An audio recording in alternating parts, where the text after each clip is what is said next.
Welcome to this series on internal assessment. What I'm doing here is I'm trying to answer all these questions. If you go to the forum, you're going to see that there's heaps and heaps of questions. So if you go to IB Survival and you go down and look at what are the questions all about here. IA guide, failed results from my IA, chemistry IA, what defines an IA. You can see that by far the biggest questions that students have are to do with internal assessment, and even if you go to the special website that only IB teachers have access to, you get the same thing. Even the teachers are asking IA. So what I've decided to do is show what I do for IAs. I'm just going to go to my Google Classroom and I'm going to just pull up the IAs from my students and just show you where I'm at. Now these resources here I'll make available on my website. I'll just put them there. I'll put the links to that in the description. And this template especially, IB doesn't like templates or checklists, but I have had this checked by a very experienced IB internal assessment examiner. We've gone through this and these are really the main things that you need to get, and I'll be working my way back to this quite often. So I'm going to put some anonymous reports out there. I'm hoping that all of you will watch it, and I'm talking to my students here. I'm putting them up anonymously. You're going to have to go and look at each other's and get good pointers from each other like I normally do in class. Determining the phosphoric acid content in Coke. My main concern right now is the experiment done. So let me jump down there first. It's a range of 5. So she's used different concentrations of phosphoric acid. Now that's a Beer's law. And where's the data? So she's done 2 and repeated that 3 times. Alright, there's not really a range of 5 here. I've talked about this before with her. And if you look at my titration video, is this really the trial? Or is that the rough or the trial? Because that's a bit out. These are a bit out too. Where's the uncertainty? And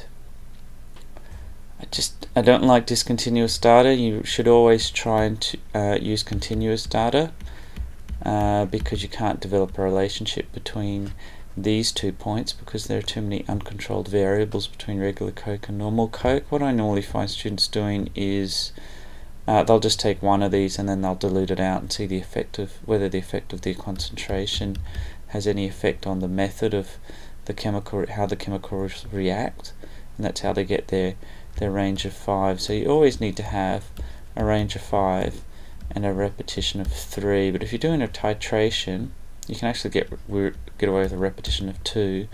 But you've got to get your values like this. They've got to be spot on or within the uncertainty, which I don't know what it is. So can you get away with that data? I'll have to think about that.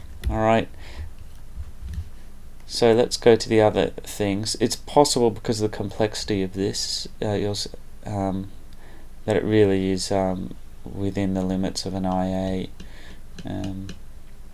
So one of the complexities of this, and the way they can get away with it, is that this is a Beer's law, which is done here. My question is, why didn't it go up in increments? So that needs to be explained. This here, trial 1, oh here, so we're going down this way. Alright, some explanation on why that's not spot on every time would be required, besides the fact that I'm probably doing this for the first time and I'm not good at titrations. That never do line ... it's IB 5 years of science, we're still doing this. Alright, line of best fit. Wow, line of best fit, how many times have I written that? I write that all through your reports too, not just here and everywhere and all over the place. Alright, this more grid lines. Alright, you've got to be able to read it off. I think the IB has still got a lot of traditionalists in there. What I want to see is y equals mx plus c. That's far better. So get your computer to spit that out. And the traditionalists will want to actually just really use that and get a ruler and actually work out what these values are. You've done you've got your uncertainty there, but your sig figs aren't here.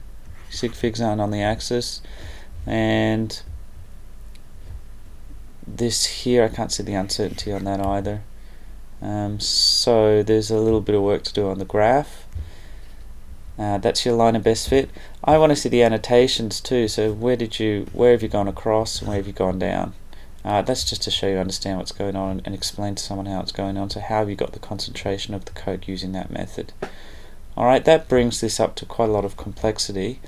Because it's a titration curve, how did you measure that you'd completed it and it was neutralized? So let's go up to the method. When you got a pH thing. Alright, I remember this. This was quite interesting. That's how you got rid of the carbonic acid.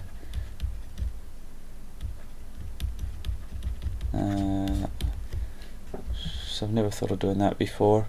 I said in the last video, get rid of these non-metric units. You know, these little things. Just polish it. Okay, so what have we done?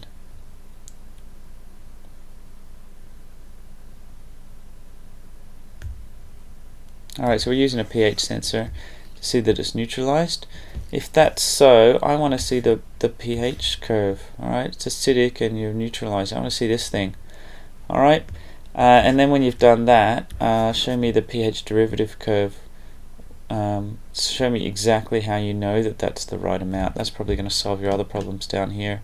That's pretty hard to do. I've put a video on that, so if you look in the top right hand corner about now, there should be a link to that video. So it's in my playlist of how to do science reports. That's pretty complicated, and that certainly brings you up to an IB standard. Alright, that's way beyond IGCSE, so I'm happy with the data analysis and collection with that. I'm not saying IB is, but I am. That's certainly going to, yeah, this is only meant to take 10 hours. Interesting. So data analysis, yeah, okay, I'm happy with the experiment. I'm happy you finished the experiment. You've got enough data. Feel sorry for you because there's a lot to do there. Welcome to IB chemistry. Alright, I think I better leave it there because by the time you watch those videos you might be in tears, alright, to see what the sort of level of analysis that really needs to be done.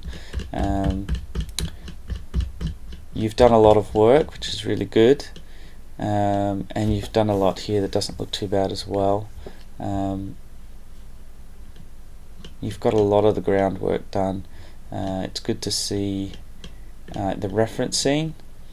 We're trying to get you ready for uni, so you really should have the full reference in your references section, and that there probably should be different. It's not just a link to a website. Alright, so choose what sort of method you want to have, APA or Harvard or MLA or whatever. Generally the science ones don't care who the author is because we're not talking about ideas, we're just talking about facts. So they normally go for the numbers rather than telling you who the author is. That cleans it up. So the science writing usually has numbers and ignores people, whereas the humanities, it's all about the people. So that keeps it nice and clean. And so I would just go forth.